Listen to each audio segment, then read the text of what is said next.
Varicose veins కి సరైన చికిత్స కోసం సంప్రదించండి ఎవిస్ హాస్పిటల్. జ్యోతిష్యాలు, జాతకాలు, తర్వాత నరదిష్టి, ఇంకా ఇలాంటివన్నీ కూడా మనం వింటూ ఉంటాం కదా. వీటికి సంబంధించి అసలు ఎప్పుడు మనం మాట్లాడుకోలేదు. వీటికి సంబంధించి అసలు స్టోరీస్ ఏమైనా ఉన్నాయండి? బోల్డు. వరాహమిహిరుడు అని ఒక ఆయన. ఈ వరాహమిహిరుడు విక్రమార్కుడి కాలంలో ఉన్నాడని, ఆయన దగ్గర ఉన్న నవరత్నాల్లో వరాహమిహిరుడు ఒకడని అలా చెప్తారు. వరాహమిహిరుడి పేరు ఎందుకు వచ్చిందంటే, మిహిరుడు ఆయన పేరు. ఒక రాజుగారి అబ్బాయికి పంది వల్ల ఈ రాజకుమారుడికి మరణం ఉందని చెప్పేట అతను జాతకం చూసి. చెబితే రాజకుమారుడి దగ్గరికి పంది ఎలా వస్తుంది? రాజకుమారుడు ప్రాసాదాల్లో ఉంటాడు, పెద్ద పెద్ద అంతఃపురాల్లో ఉంటాడు, పందులు ఎక్కడో ఉంటాయి అలా అని అనుకున్నారు. అయితే అతని 5వ పుట్టినరోజుకో 6వ పుట్టినరోజుకో 5-6 వయసు వచ్చాక ఆ పుట్టినరోజు వేడుకలప్పుడు అందరూ తలా ఒక బహుమతి ఇచ్చారు. ఆ ఇచ్చిన బహుమతుల్లో ఇంత పంది బొమ్మ వచ్చిందట. ఆ బొమ్మ మంచి చాలా రియల్గా ఉంది, లైవ్లీగా ఉన్న ఆ బొమ్మతో ఆడిన ఆ పిల్లాడికి ఆ కూర, ఈ గుచ్చుకూర అని ఒక ప్రదేశంలో తగిలి మరణించాడు పిల్లాడు. సో ఆయన్ని వరాహమిహిరుడు అని పేరు వచ్చింది ఆయనకి. నక్షత్ర గణనము అది అద్భుతంగా చేస్తాడని ఆస్ట్రానమీ అంటాం కదా. అవునండి. ఆస్ట్రాలజీ, ఆస్ట్రానమీ 2 రకాలు. ఒక జ్యోతిష్ శాస్త్రము, గ్రహశాస్త్రం కదా, తేడా ఉంది, చిన్న డిఫరెన్స్ ఒకటి ఉంటుంది. దాన్ని ఆయన జ్యోతిష్యుల గణనం, గ్రహాల గణనాన్ని పర్ఫెక్ట్ గా చేయగలిగిన వల్ల వరాహమిహిరుడితే పుస్తకాలు కూడా ఉన్నాయి. చాలా గొప్ప శాస్త్రం అని చెప్తారు. అంతకంటే పెద్ద వివరణ నాకు కూడా తెలియదు, కానీ ఈ కథ చిన్నప్పుడు చెప్తూ ఉండేవాడు. అంటే ఇప్పుడు జ్యోతిష్యం చెప్పగలిగే దిట్టలు ఉన్నారు, వాటిని ఫాలో అయ్యే కథలు మనం బోలెడన్ని కథలు. జ్యోతిష్కుడు చెప్పాడు అని కథల్లో చెప్తుంటాం కదా. ఒక జ్యోతిష్కుడు చెప్పిన కథ చెప్దాం చూడండి. ఒక ఊళ్ళో ఒక గోపాలుడు అనే ఒక కుర్రాడు ఉన్నాడు.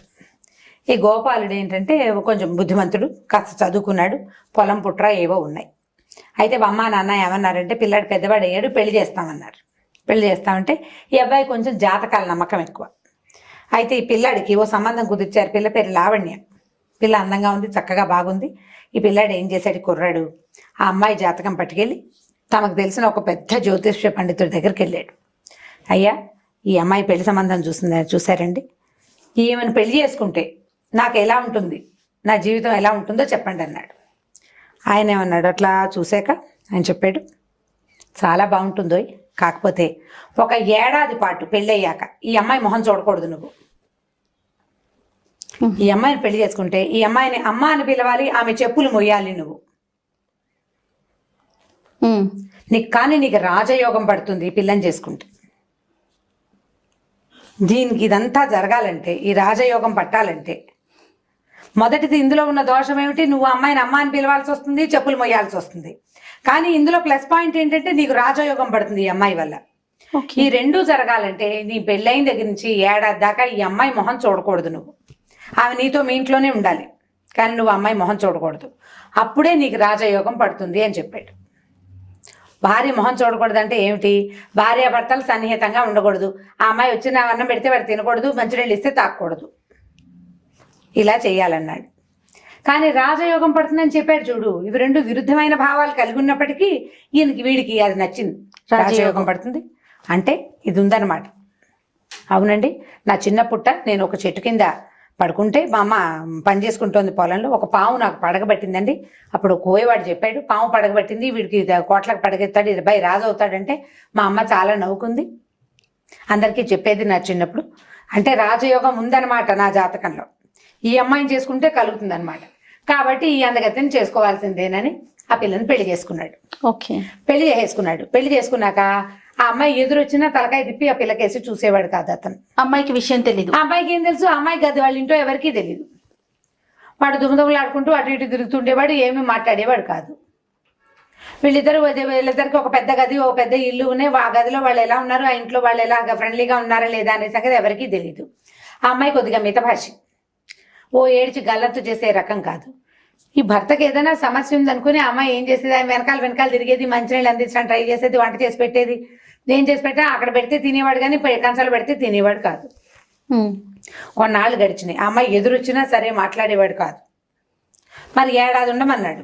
ఇంతలో క్రమంగా ఇతనికి ఏమనిపించింది, ఈ పిల్ల బుద్ధిమంతురాలు, నేను సరిగ్గా ఉండకపోయినా కూడా ఇది ఎవరికీ చెప్పకుండా నాతో బాగా ఉండడానికి, ఫ్రెండ్లీగా ఉండడానికి ట్రై చేస్తోంది. ఇక్కడే ఉంటే ఏదైనా ఇబ్బంది వస్తుంది, నా రాజయోగం పోతుందేమో. కాబట్టి ఏం చేయాలనుకున్నాడు, ఇంట్లో నుంచి వెళ్ళిపోయాడు. సంవత్సరం తర్వాత వద్దాం అనుకున్నాడు. ఏడాది తర్వాత వస్తే రాజయోగం దాన్ని పట్టుకున్నాడు వాడు ఆ పాయింట్ని. మన దగ్గర కూడా అలా మూర్ఖులు ఉన్నారు. ఏడాది తర్వాత నేను లక్షాధికారిని అవుతారని ఓ సినిమా కూడా చూసాం మనం. అవునండి. అక్కడి నుంచి ఏమైంది, ఈ అమ్మాయి కాస్త ఇదేమిటి అమ్మ అందరూ పిల్లని తిట్టారు. పెళ్ళి 6 నెలలు అయ్యేసరికల్లా నీ మొగుడు ఇల్లు వదిలిపెట్టిపోయాడంటే నువ్వు ఎంత రాచి రంపాన్ని పెట్టావో, చూడడానికి అమ్మాయి బాగానే ఉంటుంది, నచ్చలాగా వాడిని ఏదో చేసిందని అందరూ తిట్టేవారు. ఆ పిల్ల ఏడుపు మొహం పెట్టుకుని ఉండేది, ఏం చేయాలో తెలియదు. ఇంతలో ఏమైందంటే ఆ ఊళ్ళో వానలు పడ్డం మానేసినాయి, వర్షాలు లేవు, మెల్లిగా కాటకం, అకాలమైన, అంటే అకాలం అనుకోండి, దాన్ని ఏమనాలి, క్షామం అంటారు. నీళ్లు రావు, వాన లేదు ఎక్కడి నుంచి. పైనుంచి వచ్చే ఒక నది ఆగిపోయింది. అయితే ఏమైంది, బాగా ఆ ఊరు రాజుగారు చాలా ప్రయత్నాలు చేసి ఆ సిద్ధాంతిని ఈ సిద్ధాంతిని పిలిస్తే, ఎక్కడో కాశ్మీర్ నుంచి వచ్చిన ఒక సిద్ధాంతి ఈ చుట్టుపక్కల ఉన్న జలపాతాలు అవన్నిటిని పరిశీలించి, ఈ పైనున్న ఒక జలపాతంలో చాలా నీరుంది, కానీ అక్కడ ఒక బండలు అడ్డున్నాయి. దానికి ఏమిటంటే, పెళ్ళయ్యి బ్రహ్మచారిగా ఉన్న పిల్ల ఎవరైనా వెళ్ళి గనక ఆ బండల్ని ముట్టుకుంటే అందులోంచి నీళ్లు వస్తాయి, అక్కడ ఒక పవిత్రమైన ప్లేస్ ఉంది, ఆవిడకి బ్రహ్మచారిని అనే అమ్మవారు ఉంది అక్కడ, అలాంటి పిల్ల ఎవరైనా కనపడాలి అని చెప్పాడు. ఇవన్నీ ఇంత విచిత్రమైన విషయాలే. సరే ఏమైంది, ఊరంతా చాటింపేశారు. కొత్తగా పెళ్ళైన వాళ్ళందరూ కడుపుతో ఉన్న వాళ్ళు, పిల్లల్ని కన్న వాళ్ళే ఉన్నారు ఆ ఊళ్ళో. ఈ పిల్ల ఏం చేసింది, మిగిలిన వాళ్ళు ఎవరికి తెలియదు, కానీ అమ్మాయికి తెలుసు కదా, భర్త తన మొహం కూడా చూడకుండా ఉన్నాడు. రాజుగారి దగ్గరికి వెళ్ళింది. మీరు చెప్పిన పరిస్థితి నా దగ్గరే ఉందండి, నా భర్త అసలు నాతో మాట్లాడలేదు ఎప్పుడు, ఆయనేమో ఊరు వదిలిపెట్టి పోయాడు, పోనీ ప్రజలకైనా ఉపయోగపడతాను అంటే, అమ్మ అక్కడ ఏమైనా ప్రమాదం ఉందేమో, నువ్వు పైకి వెళ్ళాక, ఆ కొండ మీదకి వెళ్ళాక అక్కడున్న అమ్మవారి యక్షినో ఇంకోటో నిన్ను అమాంతం మింగేస్తే ఏ భూతం, మింగేస్తే మింగేనియండి బాబు, ప్రజలైనా మంచినీళ్ళకి అవస్థపడకుండా ఉంటారు, నీళ్ళకి చాలా బాధపడుతున్నాం కదా, ఏది జరిగినా పర్వాలా, ఆ జలపాతం వచ్చి నా మీద పడినా పర్వాలేదు, ప్రజలకు మేలైనా జరుగుతుంది, నా జీవితం ఎలాగో వృధా అయిపోయింది అని అమ్మాయి ఒప్పుకుంది. ఆయన ఏమన్నాడంటే, నువ్వు బతికి బయటకు వచ్చి మామూలుగా వస్తే అర్ధరాజ్యం ఇస్తా నీకు అని చెప్పాడు. చెప్పేసరికల్లా ఈ అమ్మాయి లావణ్య ఏం చేసింది, గుళ్ళో ఏదో అమ్మవారికి దండం పెట్టుకుని మెల్లిగా కొండెక్కి నడుచుకుంటూ పోయింది అక్కడ దాకా. వెళ్ళి అక్కడ ఏమైంది, ఒక రెండు పెద్ద బండలు ఉన్నాయి, అక్కడ గుర్తుపెట్టి పెట్టారు అక్కడికి వెళ్ళాలి అని. ఈ అమ్మాయి వెళ్ళి అక్కడికి వెళ్ళి ఆ బండని ముట్టుకునేసరికల్లా ఆ బండ సన్నగా పగులిచ్చి నీళ్లు రావటం మొదలుపెట్టినాయి. నీళ్ళు మొదలెట్టేసరికల్లా ఈ పిల్ల జరిగి యువతలకు వచ్చేసింది, ఆ బండ మొత్తం పగిలిపోయి ఫుల్ నీళ్ళు వచ్చేసినాయి కిందకి. ఆ అమ్మాయి ఆ నీళ్ళకి ఆ బండకి దండం పెట్టుకుని మెల్లిగా కిందకి దిగి 2వ రోజు సాయంత్రానికి వచ్చేసింది. రాజుగారు ఆహాహా ఎంత మంచి పిల్ల, ఈ పిల్ల వల్ల కదా ఇదంతా జరిగిందని ఏం చేశాడు, అమ్మాయికి తను అన్నట్టుగానే అర్ధరాజ్యం ఇచ్చేసాడు. సూపర్. 50% రాజ్యం వచ్చేసింది. ఈ పిల్ల రాజ్యం రాగా రాణిగా ఉండి తన దారిని తను చేసుకుంటుంది, రాజ్యాన్ని చూసుకుంటుంది. కొన్నాళ్ళ తర్వాత ఏమైంది, ఇప్పుడు భర్త 6 నెలల క్రితం వెళ్ళిపోయాడు. ఈ 6 నెలలు గడిచింది. ఈవిడ ఒక రోజు గుళ్ళోకి వెళ్ళి రథం మీద వస్తుంటే అరికాలు దొరదబెట్టి కాస్త ఒక్కాలకు తాటిచ్చి ఇట్లా కదపోయింది. మనం కాలు దొరదబెడితే ఏం చేస్తాం, అదే చేస్తాం. చెప్పు జారి కింద పడింది రథంలో నుంచి. ఆ దారైపోతున్న ఒక బిచ్చగాడు ఆ చెప్పు తీసి, అమ్మా మీ చెప్పు జారిపోయిందని అందించాడు. అందించేసరికి ఈ బిచ్చగాడిని చూస్తే పాత బట్టలు, బాగా నలిగిపోయి మాసిపోయిన గడ్డం, చింకి గుడ్డలు. ఈ చెయ్యి అందిస్తున్నప్పుడు అతని చేతి మీద ఒక చిన్న పచ్చబొట్టు ఉంది, ఆ భర్తని గుర్తుపెట్టింది ఆ అమ్మాయి. ఈ చెప్పు అందించిన వాడు అమ్మాయి మొగుడు. ఓకే. ముందు జ్యోతిష్కుడు ఏం చెప్పాడు, నువ్వు అమ్మ అని పిలవాలి, చెప్పు అందించాలి, అమ్మాయి చెప్పు మొయ్యాలి, నువ్వు మోస్తేనే నీకు రాజ్యం వస్తుంది అన్నాడు. అమ్మ మీ చెప్పు జారిపోయిందని ఇచ్చేసరికల్లా ఈవిడ భర్తని పచ్చబొట్టుతోటి గుర్తుపట్టి ఆ సారథిని ఇతని బండెక్కించుకో అని చెప్పింది. అతను బండెక్కించుకున్నాక వెళ్ళాక అప్పుడు ఈ భర్తని ఏం ఫలానా అని అమ్మాయికి భర్తకి తెలియజేసింది. అప్పుడు ఆ భర్త కూడా తనకి ఈ మాట చెప్పిన జ్యోతిష్కుడు చెప్పిన మాట, తను ఎందుకు అమ్మాయితోటి సజావుగా లేడు అనే దాని మీద ఒక ఫుల్ క్లారిటీ ఇచ్చాడు. ఆ జ్యోతిష్కుని కూడా పిలిపించారు.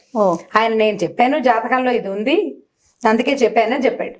తర్వాత ఈ అబ్బాయి రాణిగారి భర్త ఏమవుతాడు, రాజు అవుతాడు.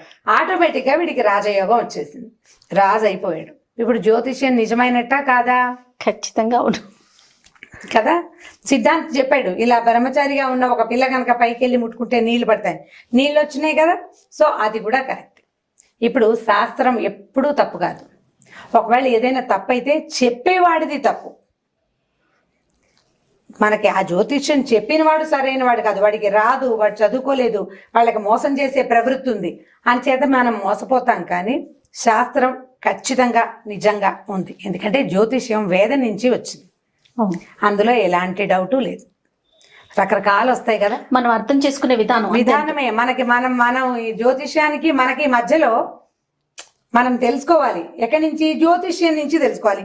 మధ్యలో ఒక మనిషి కావాలి మనకి. ఈ మనిషి సరైన వాడైతే మనకి సరైన ఇది వస్తుంది, ఇన్ఫర్మేషన్ వస్తుంది. సరైన వాడు కాదు, వాడు మోసగాడ అనుకోండి, మోసపోతాం మనం. ఇప్పుడు మన శాస్త్రాన్ని తప్పుపడితే ఎట్లా? వ్యక్తుల్ని తప్పుపట్టాలి. మన సెలక్షన్ లో ఉంది, అది కూడా మన అదృష్టమే. అంతే అంతే. రైట్. చాలా బాగుంది రమ్మగారు. ఇంకొక వీడియోతో మళ్ళీ కలుద్దాం. ఓకే జయ. ఈ వీడియో కనుక మీకు నచ్చినట్లయితే లైక్ చేయండి, షేర్ చేయండి. మరిన్ని వీడియోస్